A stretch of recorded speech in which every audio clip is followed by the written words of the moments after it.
Hello students, we are here to crack NEET exam. So to crack NEET exam, come and join our Education Hub MBA Institute. Our contact number is 94630 79680. We are doing previous years very important questions which have full chances to come in the exam. So join us. Hanji, we are doing our next question. When an ideal gas undergo restrained expansion, no cooling occur because the molecules. Options are above the inversion temperature, B exert no attractive force on each other, C do work equal to the loss in kinetic energy, and the last option is collide without loss of energy. हाँ जी, कहते हैं कि जब ideal gas है उसमें रीस्टेन मतलब expansion होता है तो कूलिंग अक्कर नहीं करती।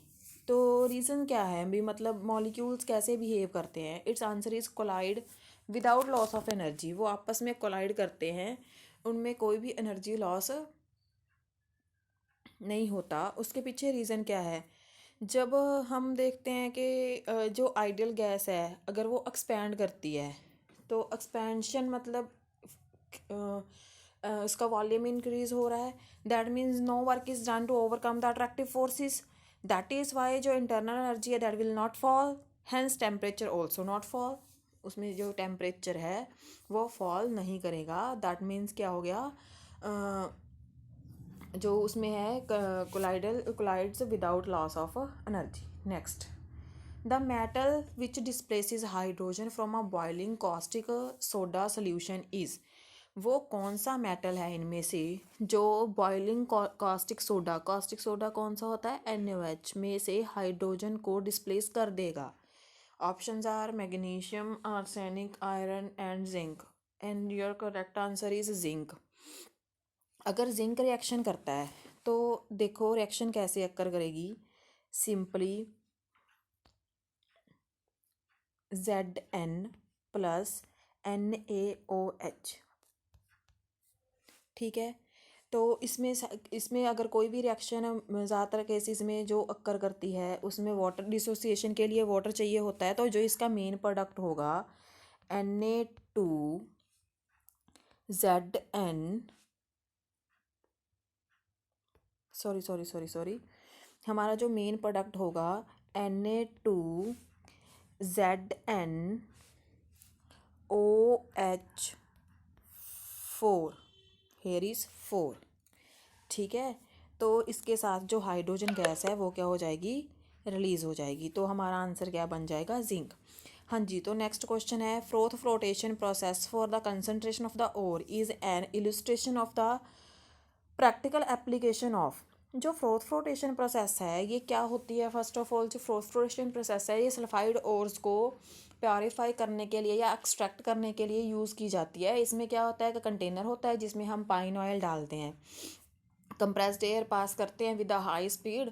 तो जो आपकी ओर है वो ऊपर कलेक्ट हो जाती है, जो इम्प्योरिटीज़ हैं वो नीचे सेटल डाउन हो जाती हैं।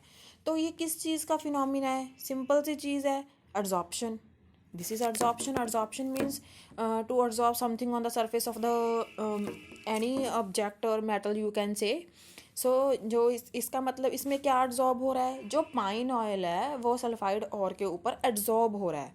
So it's answer is B. Sometimes yellow turbidity appears while passing H2S gas even in the absence of second group radicals। कहते हैं कि कई बार क्या है, हमें येलोइश सा कलर दिखाई देता है जब हम H2S गैस को पास करते हैं फ्री रेडिकल्स में से, इवन के उसमें सेकंड ग्रुप प्रेजेंट भी नहीं होता। ऐसा क्यों होता है? Options are sulphur is present in the mixture as impurity, second is fourth group radicals are present as sulfides, third is oxidation of H2S gas by some acid radicals, and last one is third group radicals are present at hydroxides। हाँ जी, तो इसमें क्या होता है, जो आपका C option है वो करेक्ट है, the oxidation of H2S gas by some acid radicals. अब इसमें क्या होगा, जैसे हमें पता है कि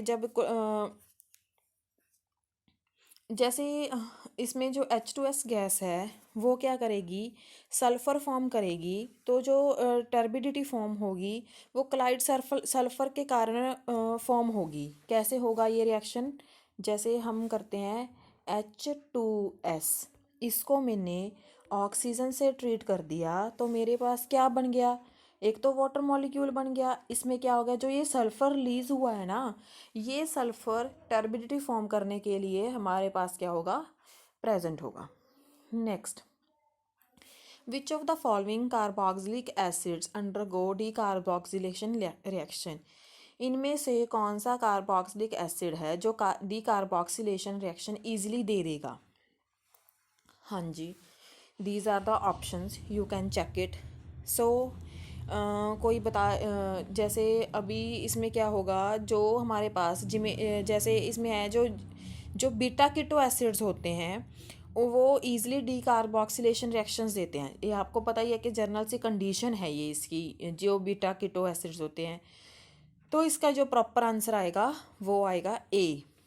ठीक है, C6H5COCH2COOH।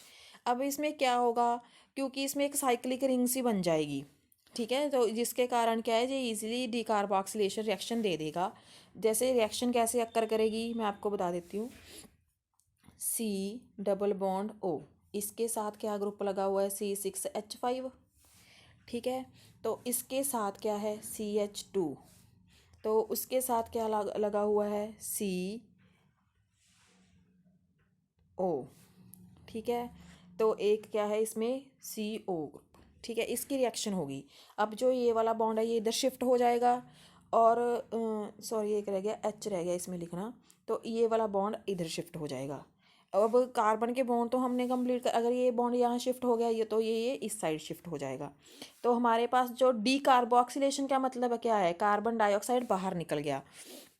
तो पीछे क्या रह गया, कार्बन C6H5OH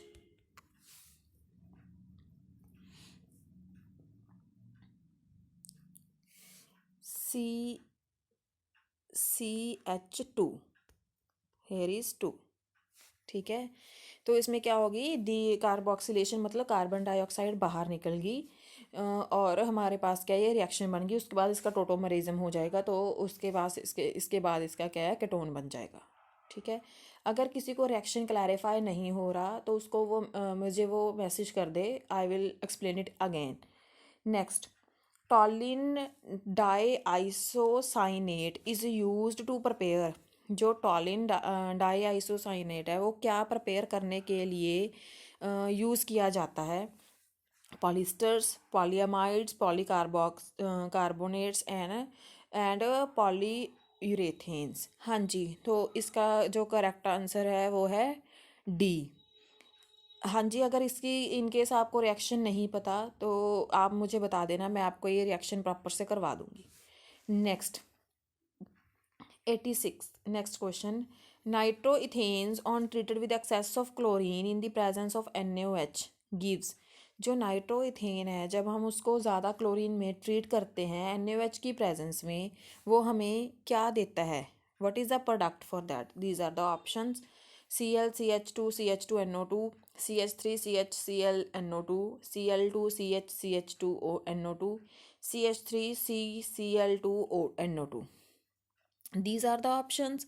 हाँ जी, तो जो हमारे पास क्या होता है, नाइट्रोइथेन है, जब हम उसको एक्सेस ऑफ क्लोरीन के साथ इन the presence of NaOH treat करते हैं तो उसमें बेसिकली क्या होता है, जो अल्फ़ा हाइड्रोजन होता है नाइट्रो अल्केन्स का वो एसिडिक होता है। दैट मीन्स क्या है, वो easily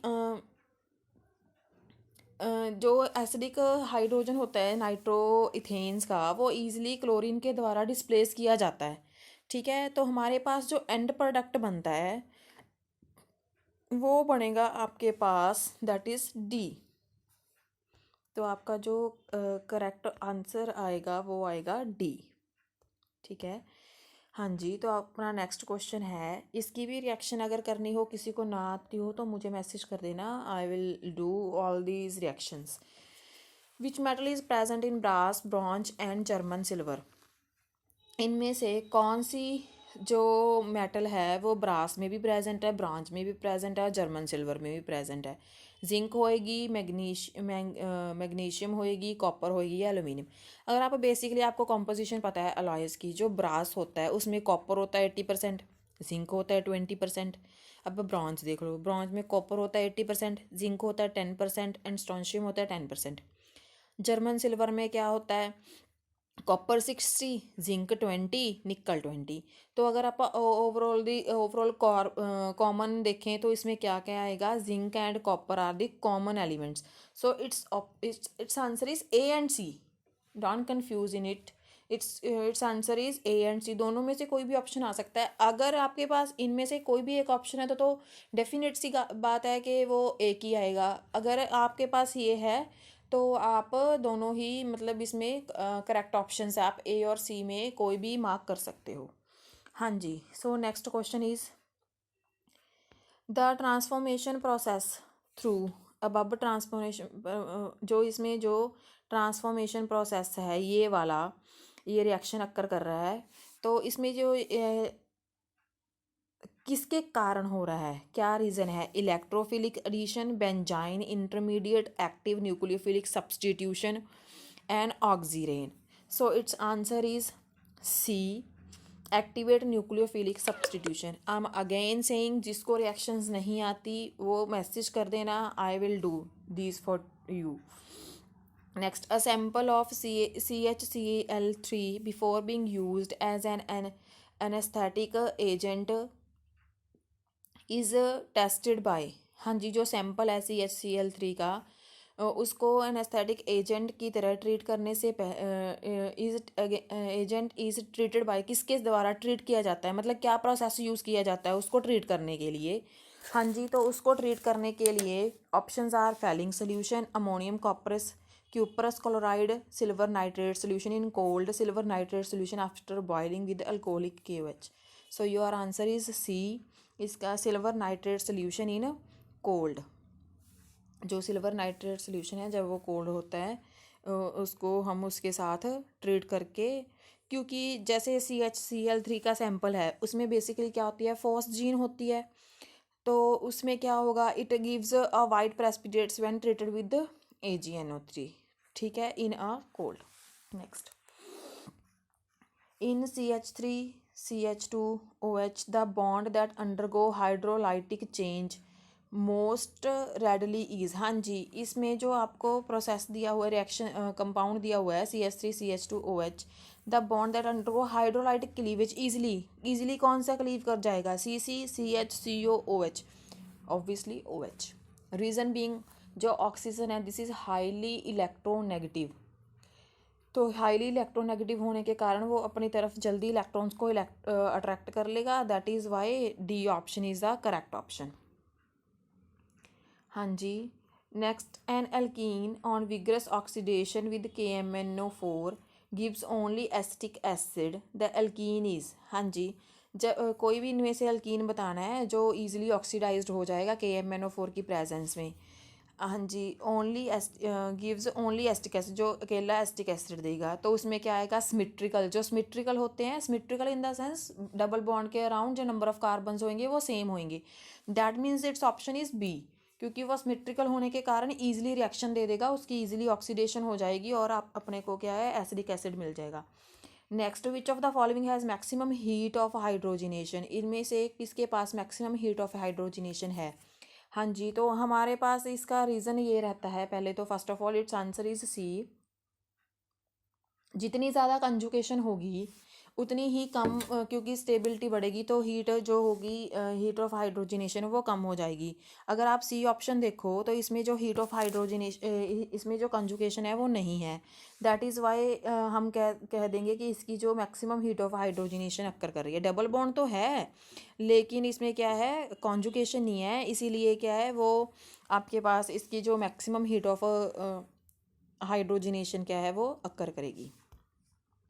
deflection back of few particles on heating thin foil of gold, जब कुछ पार्टिकल्स हैं, फ्यू पार्टिकल्स कहा है इन्होंने, जब गोल्ड फॉयल को हिट करते हैं तो वो क्या शो करते हैं, nucleus is heavy, nucleus is small, both A and B electrons create hindrance in the movement of alpha particles. हाँ जी, तो पहले सबसे पहले क्या आएगा जो अगर तो बोलेंगे ये अगर ऐसे बोलते हैं कि डिफ्लेक्शन बैक शोज, अगर सारे पार्टिकल डिफ्लेक्ट हो रहे हैं तो उसका कंक्लूजन क्या हुआ कि न्यूक्लियस इज हैवी।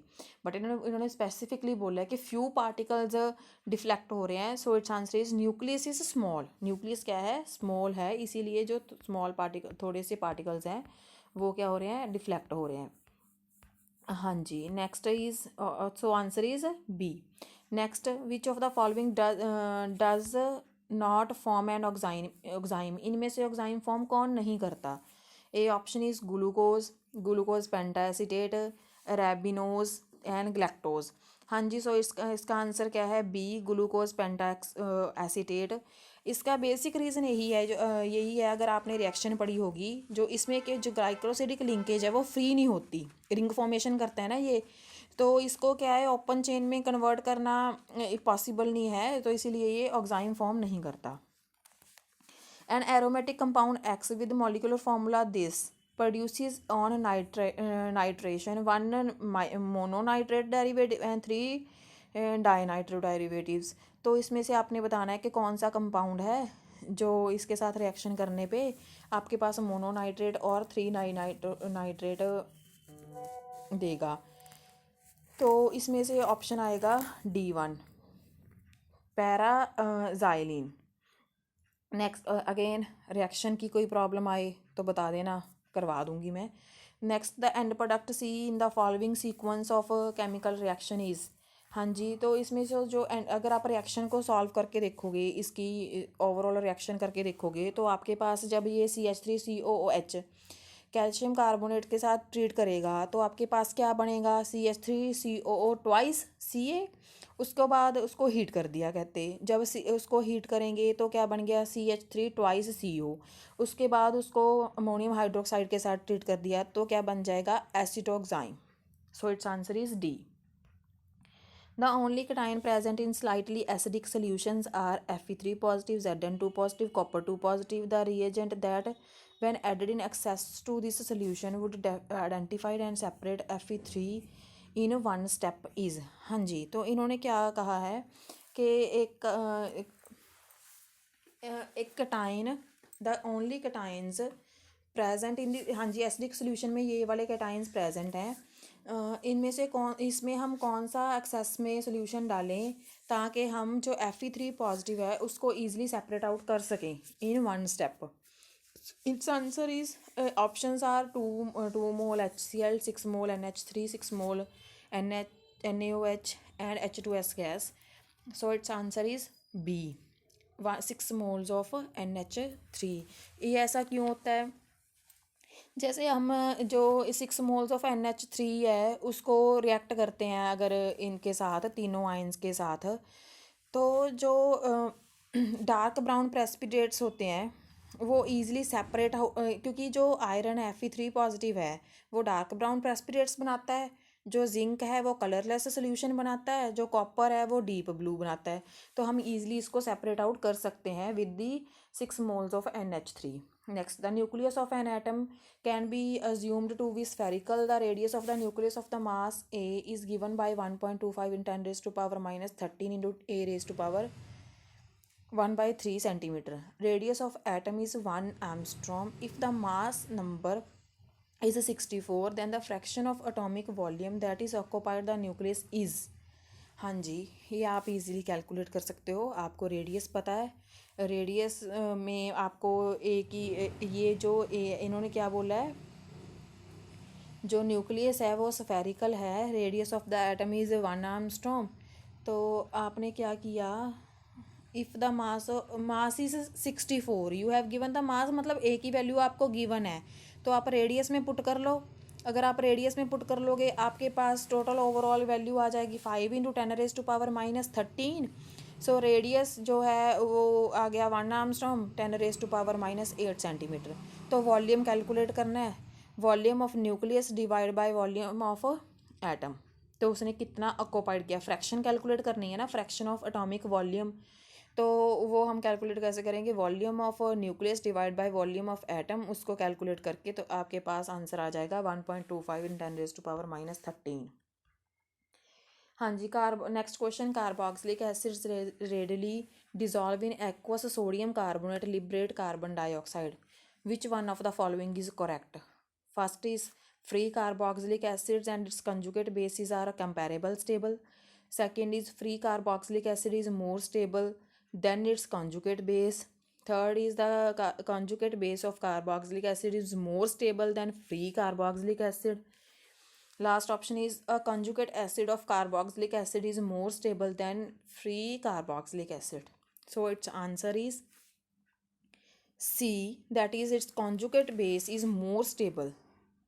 क्योंकि इसमें जो रिएक्शन होएगा बेसिकली वो इक्विलिब्रियम रिएक्शन होएगा, इसीलिए जो अगर कॉन्जुगेट बेस है वो ज़्यादा स्टेबल है, इसीलिए जो रिएक्शन है वो फॉरवर्ड शिफ्ट कर जाएगा. अगेन सेइंग, जिसको रिएक्शंस नहीं आती message me, I will definitely do the reactions for you. Lead pipes can be used. Next question, lead pipes can be used safely for carrying. जो lead pipes हैं हम उसमें क्या कैरी कर सकते हैं? Soft water first heated with limestone, concentrated HNO3, soft as well as hard water. So its answer is B, soft water first heated with the limestone. इसके पास इसका रीज़न क्या है? जब हमारे पास सॉफ्ट वाटर है हम उसको लाइमस्टोन के साथ ट्रीट कर देते हैं तो हमारे पास क्या है, कार्बोनेट आयंस बन जाते हैं. ठीक है, इसमें ये क्या करते हैं, मतलब उसमें उसके सरफेस पे ना लेयर फॉर्म कर देते हैं, जो मतलब it will can form a coating of insoluble lead carbonate. एक लेयर सी बन जाती है इनसॉल्युबल लेड कार्बोनेट की, जिसके कारण वो फर्दर रिएक्शन नहीं करता, मतलब एक्शन से उसको प्रोटेक्शन देता है. इसीलिए क्या है, हम इसमें soft water first treated with limestone ही कैरी कर सकते हैं. हाँ जी, thank you so much for this. अगर आपको किसी को रिएक्शंस में किसी क्वेश्चन में कोई भी डाउट है, message me, I will solve your problem, and definitely join our channel so that you can easily crack your NEET exam. Thank you so much.